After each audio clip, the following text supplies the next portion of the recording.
Hello one and all, my name is Sean Splains and this is Slay the Spire 2. Last time we left off at the end of Act 1 with the Silent. We had a really strong act, we managed to pick up 4 elites, we've got a really good deck going with some poison and some wheat. We've got Paper Crane which is enhancing our weakness, we've got some extra block and we're trying to push for a file holster to get a massive potion build. But unfortunately the ancient that can give us more potion slots didn't show up, so my gamble didn't pay off, but we're still going to have a bit of fun with it. We have some really good options here with Pael. We've got gain an additional energy at the start of your third turn and every turn after that. Enchant all defense with Goopy, which means that they gain exhaust and they permanently gain 1 block every time you use them. Or we've got, at the start of your turn, draw an additional card.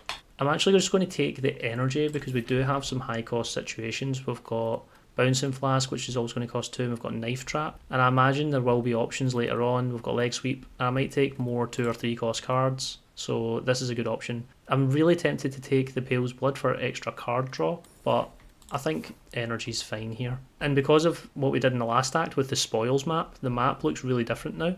There's only 1 treasure chest that we can get, and this is going to give us the plus 600. And we have 2 campfires at that side, and only 1 at this side, so we definitely want to hit this one. We actually get an elite guaranteed, which is nice. We've got 400 gold, so I want to hit a shop here, and then we're going to be given 600, so hitting one on the other side would be handy. And we get to, we've got a really strong act here. So we're going to go up the right hand side, going to go up there, going to go through the middle, straight into the merchant, and then into the act boss.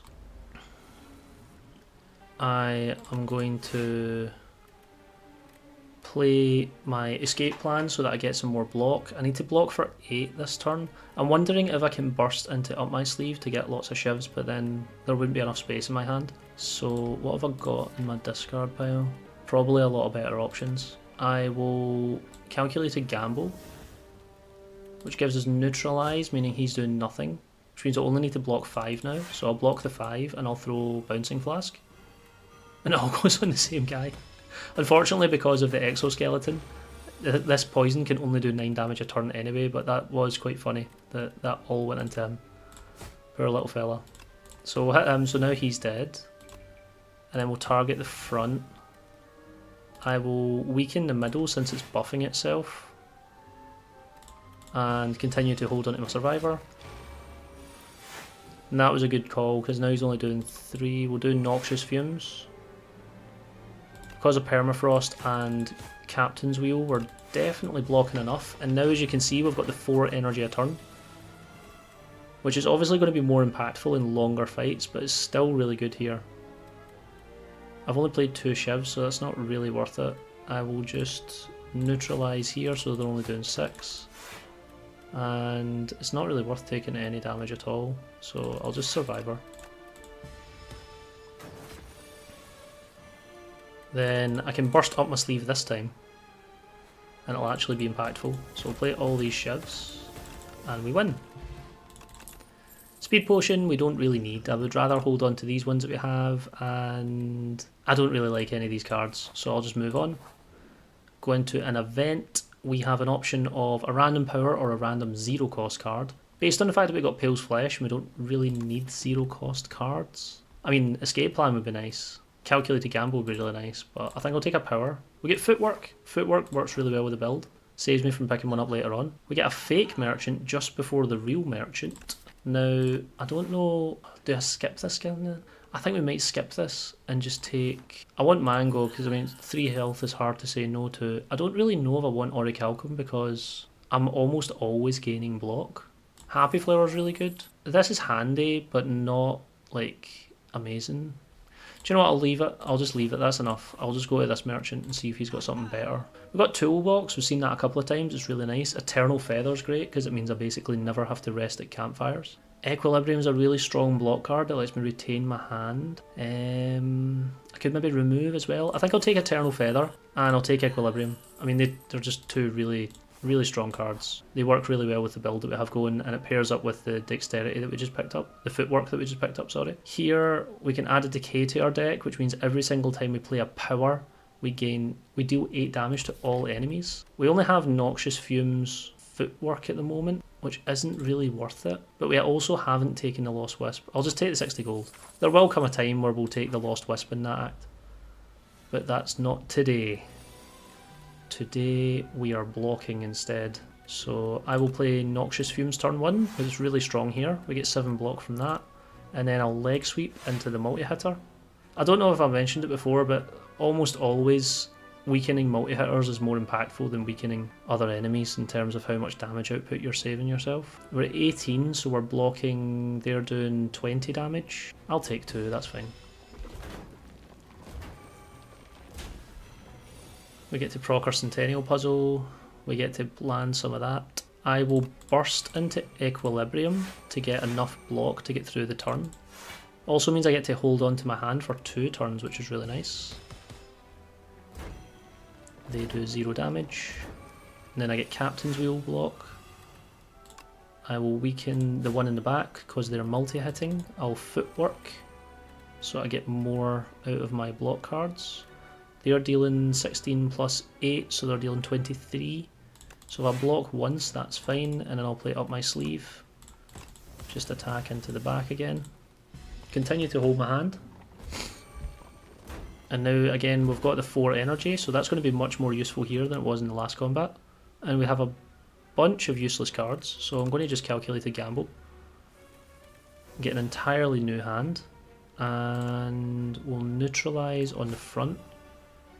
I will burst into leg sweep into the middle, giving myself 26 block. So here I should be okay, yeah, I'm fine. Continue to attack the back and we'll just slowly take down the fight. Unfortunately they keep on landing weak on me, so it's taking a bit longer than I would like. We get the proc from Escape Plan, we can Equilibrium, I'll use Up My Sleeve. So now the next time I use Up My Sleeve it's free, which is good. In 2 turns this Decimilipede is going to be dead automatically. I can afford to hold on to Survivor. Even though they're buffing themselves consistently, they're still not keeping up with the weaken, which is nice. I think I can afford to Knife Trap and finish the combat pretty much. So I will Leading Strike into the middle one. Then I'll Knife Trap into the one on the left, which does indeed put it into poison range, so I'm only taking 7 damage now, but if I use Survivor, I'm taking 0 damage, and I just need to finish off the middle.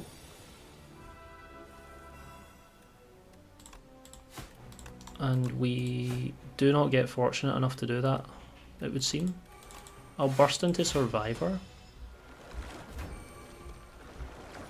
It does mean the front and back came back to life, which isn't great, but we're no longer weakened, so I can actually afford to take this one back out and force some pressure onto the back one. So now I've got this turn to try and kill him. Please give me some attack cards. There we go. That should be fine. Right? Yeah. Cool. That was easy. So we get a regen potion. Like I said, this is probably the one I'm least liking, so I'll take a regen potion, keeps my health up. We get Anchor, which pairs up with Captain's Wheel, only 1 more to go. And here we get some interesting choices. Assassinate is an innate card, dealing 10 damage and applying vulnerable, but it exhausts itself. This is really good to pair up with a lot of front-loaded damage, which we're not really doing. And this removes artifact and block from the enemy and applies 3 vulnerable. I'm going to take this for a couple of enemies in the Act 3 that tend to start with artifact, that I don't like having artifact, but we'll point it out when it comes along. Here I'm going to upgrade burst so that it's the next 2 skills. That's going to be really good in future fights. We finally get to let go of the spoils map and get 600 gold, so now we're at 783, and we get nunchucks. For every 10 attacks we get an extra energy. This is really good with our Shiv dynamic. And here I get to decide, would I rather take a campfire upgrade or would I rather take an elite fight? I think I'll just take upgrades, because I really want to upgrade Knife Trap, and then I really want to upgrade Noxious Fumes as well. We actually get a bonus relic from the treasure chest there, which is really strong. Then I will take a Noxious Fumes upgrade, so that applies faster.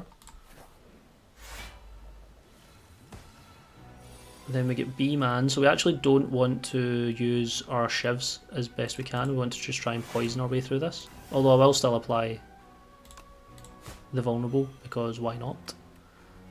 Might also be worth playing some of these potions, because at the moment I'm just holding on to them for fun. I'll hold on to my hand and then attack. I might find an opportunity to use the flex potion to just finish this guy off. That would be crazy though. to just give myself all those dazed for no reason. I could do the maths on it, I suppose. So if I use up my sleeve here, it means I would need to take damage. I don't really want to. As fun as that would be, it's better to just... I will just play efficiently. I was almost trying to do a meme setup there and kill him with shivs even though you really shouldn't, but I'll just play it safe.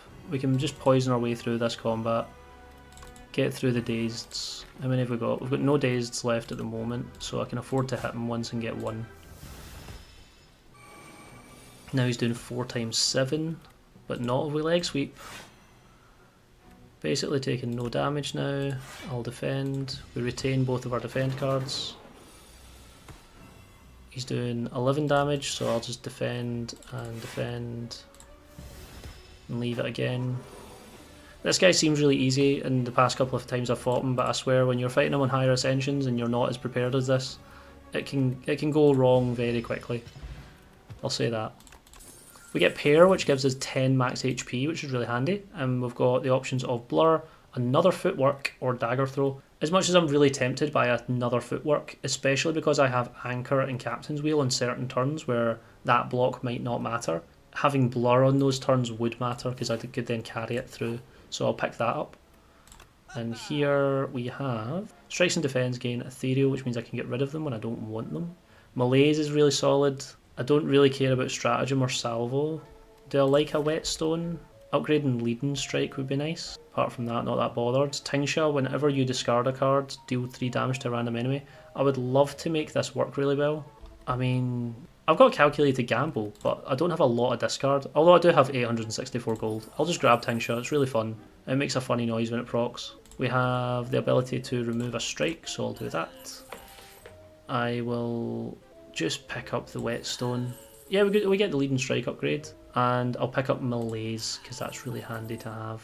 And I'll pick up Accuracy to pair with the Knife Trap that we've got, since we're trying to force that together. Here I will upgrade the Malaise, so that even if I have 0 energy I can use it and it has purpose.